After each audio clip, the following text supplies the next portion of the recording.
ئێمە میوانداری دکتۆر ئاگرین عەبدوڵڵامان کردووە کە بریکاری وەزارەتی ئاوادانکردنەوە و نیشتەجێکردنەوە لە ستۆدیۆ لەگەڵمە بزانین بۆچی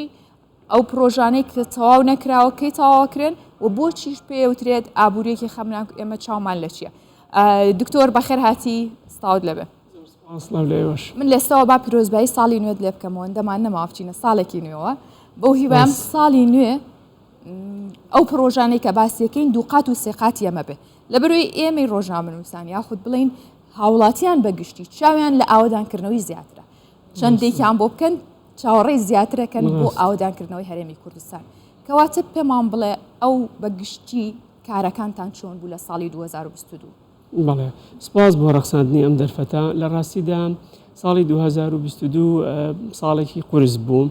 بە تایبەتی بۆ وەزارەتی ئێمە چکە وەزارەتی ئێمە پرۆژەکانمان پێویستی بە بودجە و تەمویلێکی زۆر هەبوو بەڕاستی کێشەی تەمویل بەگشتی ڕوبەڕووی زۆرێک لە پرۆژەکانمان بۆ بەڵام لەگەڵەوەشە وەزارەت چ دیوانی وەزارەت بێت چ بەڕێبەرایەتی گشتی ڕێگاوبانەکان بێت لە پارێزگاکان و ئیدارە سەربەخۆکان و فەرمانگەکان زۆر چست و چالاکانە بۆ بودجەی لە بەردەستیانە بتوانیان کار بکەن و کۆمەڵێک پرۆژە تەواوکەن. ڕەنگە ئێمە ئێستا ئەو پرۆژانەی کە عەرزت کرد جەنابەت لەو سەرەتای بەرنامەکەیە بەپێی ئەو یاسا و ڕێنمایانەی کە ئێمە لەسەری ڕوون پرۆژەیەک ئەگەر 100% تەواو بوو بێ ئینجازی نووسابێ بە فەرمی ئینجایەتە ناو لیستەوە ڕەنگە پرۆژە هەبێت تەواو بێ بەڵام لە وەرگرتنی سەرەتایی هەبێ نەتوانین بخێنە لیستەکەەوە بۆیە ئەمەی کە پرۆژە تەواو بۆکەن شەرنی قەباری ئیشکردنی وەزارەتی ئاوادانکردنەوە یعنی قەباری ئیشکردنیەوە لەوە زیاترە بەڵام ڕەنگە پرۆژە هەیە کاری تیاکراوە تەواو نەبووە بۆ نمونە پرۆژەی دەربەندی ڕانیە کە پرۆژێکی پردی دەربەندی ڕانیە کە پرۆژێکی استراتیجیە تەمویلی باشی بۆ تەرخانکرا ئەم ساڵ و هەنگاوی باشی نایە بەڵام تەواو نەبوو ڕێگەی چۆمان حاجیۆمەران هەنگاوی باشی ناو کۆمەڵێ خەتەوات چۆ پێشەوە و ڕێژەی ئەنجامدانی تا ئاسێکی باش بەرز بوو بەڵام ناتوانرا تەواوکرێ هەروە ڕێگەی برایم خەلیل دێرەبوون مەفرەق سەحێلا ئەویش کاری باشی تیاکرا بەڵام چینی ئەخیرما بوو کەستۆن ماسیک ئەسفەلتە و کەشوهەوای ساردی بەسەرە هات ناچار ئیشەکانی ڕاگر ئەکوێتە ساڵی داهاتوە جگەل لەوانش بەڕاستی تیمەکانی چاکردنەوە پاراستنی ڕێگاوبان زۆر چست و چالاکانە لە هەر چوار پارێزگاکە و هەر چوار ئیدارە سەربەخۆکی هەرێمی کوردستان شەو ڕۆژ بووە بە 7 ڕۆژ لە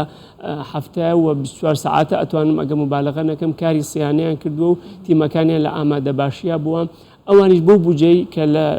لە بودجەی ئاساییە و بۆیان تەرخانەکرێ و لە شێوەی سلفەی مانگانەیە ئەدرێ پێیان نزیکی 450,000 مەتر مربع قیرتاویان لەسەر تاسەری هەرێمی کوردستان و لە ڕێگاکانە چاک کردوێتەوە. باشە دکتۆر ئەوەی بینیمان ساڵی 2022 بوو ئێستا خەڵک چاوی لەوەیە ساڵی ئایندە چیەکرێ پرۆژەکان زیاترەکرێ یاخود ئەوانە تەواوکرێ بۆ ساڵی 2023 بەڕاستی ئەمە یەکەم جار پشت بە پەنا ئەگرینە بەر پلانی ساڵی 2022 پلانێک پێشکەش کرا بۆ تەواوکردنی پرۆژە لە بەردەستەکان یان کە پێیانەوترێ پرۆژە بەردەوامەکان هەروە کۆمەڵێ پرۆژەی نوێشمان داوا کرد. وەزارەتی پلاندانان و ئەنجومەنی وەزیران موافقەیان کرد 139 ملیارد دینار کاش بۆ ساڵی 2022 تەرخانکرێ وێرە ئەوەی کە بەڕاستی ڕەزامەندەکە تەخیر بوو ینی کەوتە مانگی 92 کارێکی وای کرد کە نەتوانین فریا بکەوین ئەو پلانەوەکو خۆی جێبەجێ بکەین بۆ ئەو پلانە خۆی لە خۆیان شەفتەکە ئێتە ساڵی 2023 بەڵام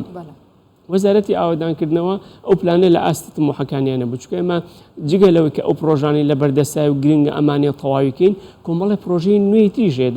داخوازی و داواکاری هاوڵاتیان و ئیدارەکانی هەرێمی کوردستان پێویستی بە ڕێگای نوێ هەبوو بۆیە کۆمەڵە پرۆژەی نوێ وەکو ڕێگای نوێش پێشکەشی ئەنجومەنی وەزیران کراوە پێشکەشی تاوان لە ڕێی وەزارەتی پلاندانانەوە لە گفتوگۆیان لەگەڵیانە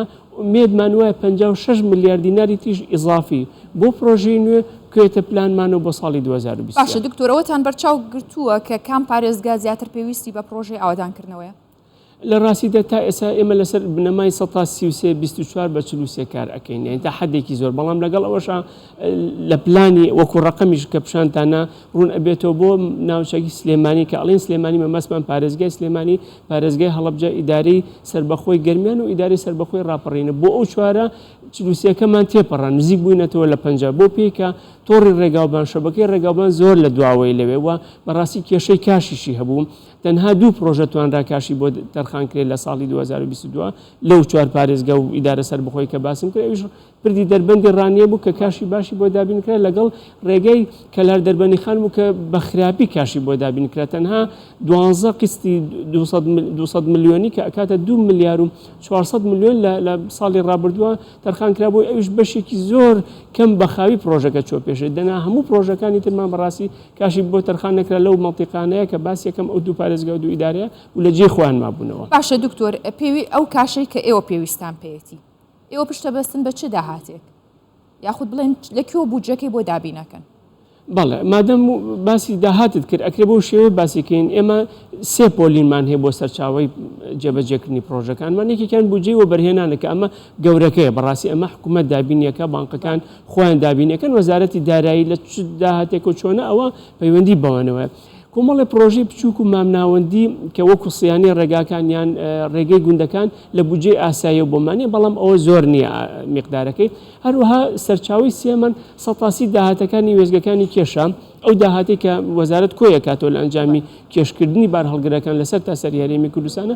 سەتاسی من ئەدرێتەوە بۆ سیانەکردنی ڕێگاوبانەکان بەکارێنین ئەوەی کە زۆر کێشە بوو بۆ ئێمە بەڕاستی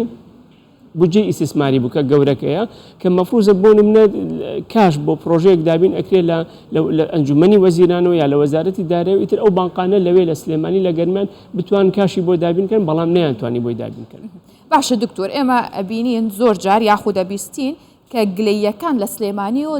زیاترن یاخود دەنگەکان لێەوە زۆر زیاترن ئەوترێ سلێمانی وەلانراوە یاخود ئاوەدانکردنەوەی تیانی یاخود پرۆژە کەمترەکرێت بەڵامەوە تا ئێمە خستمانە ڕوو زۆرترین پرۆژەکان لەوێن ئێوە چۆن ئەتوان یاخود ئەمە چۆن کراوە یاخود ئەو بودجەی کە بۆ سلێمانی دیاری کراوە ئایا زیاترە؟ بەڵێ وەکوتم ئەو بودجەی کە لەسەر سەتاسی داهاتی وێزگەکانی کێشەی نێو زۆرترین پرۆژە لەو ناوچەی سلێمانی جێبەجێکرا ئەوەی لەسەر بودجەی ئاساییە بە هەمان شێوە زۆرترین پرۆژە وەکو دەرکەوت لە بەرنامەکەی جەنابیشتا زیاترین پرۆژە لەو شوێنانە جێبەجێکرا بەڵام ئەوانە پرۆژەی بچووک و مامناوەندین پرۆژە گەورەکان کە دووسایدە سەرەکیەکانن لەسەر بودجێ ئیسیسمارین ئەوە کاشی زۆر ئەوە بەڕاستی تووشی سەدمە بووین لەگەڵا کە لە بانکەکانی سلێمانی وتیان ینی کاشمان لە بەردەسانیە و سلفەی بەڵێندەرەکانیان خەرج ناکرد. باشە بۆ ساڵی ئایندە چیەکەن هەر ئاوا بەو بێ ئەمەلی و بێ ئومێدیامێنەوە یاخود چیەکەن بۆ ئەو کاشەی کە پێویست کا و پرۆژانەی پێچاوکەن یاخود پرۆژەی نوێ بکەن؟ بێگومان وەکو وەزارەتی ئاوادانکردن و هەردەم هەم وەکو حکوومەتی هەرێم کە لە ژێر چەتر و سیاسەتی حکیمانی جەنابی کاک مەسرورە کارەکان ئەڕوا هەردەم هیوامان هەیە ئاواتمان هەیە کە کێشەکان بەرەو چارەسەر بڕوا یەکێ لە ئومێدانە ئەگەر ڕێکەوتنێک لەگەڵ حکوومەتی ناوەندی عێراق بکرێ و بتوانێت بودجەیەکی زیاتر بێم و هەرێمی کوردستان بێگومان سەرۆکاتی ئەنجومەنی وەزیران ڕەنگە بتوانێت داعمی کاشی زیاتر کە ئەگەر بە شێوەیەکی ناوەندیش بێ بۆ ئەو پرۆژانی کە لەو شوێنانەی کێشەی کاشی هێچ کە بەڕاستی لە هەولێر و دووەک ئەو کێشە گەورەیە نیە ئەوەی کە لەو شوێنانی ترا هەیە کە باسمان کرد بۆی ئومێدمان وایە ساڵی داهاتوو کێشەی کاش چارەسەر بێکە گەورەترین کێشەی وەزارەتی ئاوادانکردنەوە بۆ پرۆژەکانی ئەگینا لە ڕووی پلانەوە لە ڕووی ئامادەکاریەوە لە ڕووی گرێبەسەکانمان و لە ڕووی ئیمکانیاتی ئەندازیاری و تەکنیکیەوە تەواو ئامادەین و هەردەم بەگەشی و ئەڕوانی نەداهات و ئومێدمان وایە ساڵی داهات و ساڵێکی خۆش بێ بۆ هەرێمی کوردستان بۆ هاوڵاتیانی هەرێمی کوردستان و بتوانین باشترین و زیاترین پرۆژەی ئاوادانکردنەوە جێبەجێ بکەین. بەو هیواین باشە دکتۆر پێشبینیەکەن بۆ ساڵی ئایندە چەند پرۆژە تەواو بێت لەوانەی کە ماوە یاخود بەردەوامە؟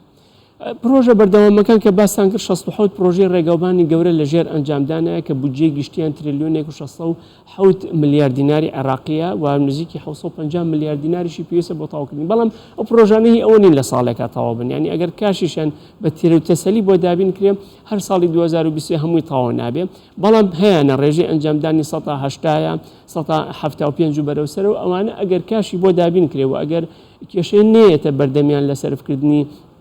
پێشینەکانی بەڵێندەرە ئەتوانێت لە ساڵی 2020 تاوکرێ بۆ نمونە ڕێگەی کەلار دەربەنی خان کۆمپانیاکە ئامادەی دەربڕێ بە 2 شەفت ئەگەر نا بە 3 شەفتیش کار بکە بە مەرجە سلفەکانی لە کاتی خوای بۆ خەرجکرێ ڕێگەی کەلار کفریمان هەیە ڕێگەی هەڵەبجە سەیسایقمان هەیە ئەمانە هەموو ڕێژەی ئەنجامدانیان زۆر بەرزە هەروەها ڕێگەی دوکان چوار قوڕنە قۆناغی دۆمان هەیە ئەمانش کۆمپانیاکان ئامادەیان تیا بەس کاشیان بۆ دابین کرێ ومێد ئەەکەم ینی چاوەڕوانی ئەوەکەن ساڵی 2020 زۆرێک لەو پرۆژانەی ناوام هێنا تەواو بن. باشە دکتۆر بە کورتی پێم بڵێ من و تۆ لێرە باسی پرۆژەی شەمەندەفەرەکەمان کرد ساڵی 2022 پرۆژەیەمان باس کرد و ئێوە ئیشی تیاکەن پێچە بۆ 2023 چەند ساڵی کە چاوەڕێ بکەین؟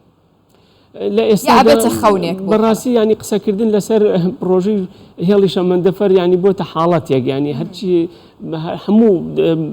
چۆن ئەڵی چاو پێکەوتن و بینی خەڵک ئەڵێ کەی چۆن ینی من لێرەوە ئێڵێن بەڕاستی ئێمە وەقت تهدید ناکەین من بەش بە حاڵی خۆم ناتوانم وەقتێ تهدید کەم بەڵام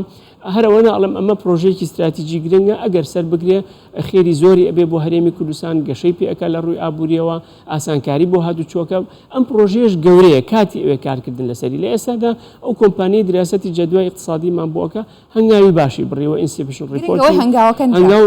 نەوەستاوە بەردەوامە و لەم ماوەی ئەلایمنت و بڵین ڕێڕەوی دیاری کرد کە کۆمەڵێک بەڕاستی ئۆپشنیەوە بە ئێمە زۆر دڵخۆشکارە پێشووتر ئێمە خۆمان ڕەنگە نەمانتوانیەوە بەو شێوازەی کە وەکو ئەوان خەڵکێکی شارەزان و پرۆفێشنڵ لەو بوارە و لە وڵاتێکی ئەوروپیەوە هاتووە کۆمەڵی ئەگەری زۆر باشیاوینەتێ جاروباریش عرضمان بۆ دێ وەکو وەزارەت کە لایەنی وەبەرهێنەر ئامادەیی تایە بەڵام تا ئەو دراسەتە تاوە نەبێ ناتوانین هەنگاوی دوم بنێن و لەگەڵەوە بەرهێنەرە. دکتۆر ئاگرێن عەبدوڵڵا بریکاری وەزارەتی ئاوادانکردنەوە و نیشتەجێکردن لەگەڵ مابووی سوپاس بۆیەوە. سپاس بەوێش خۆشحاڵ. زۆر سپاس.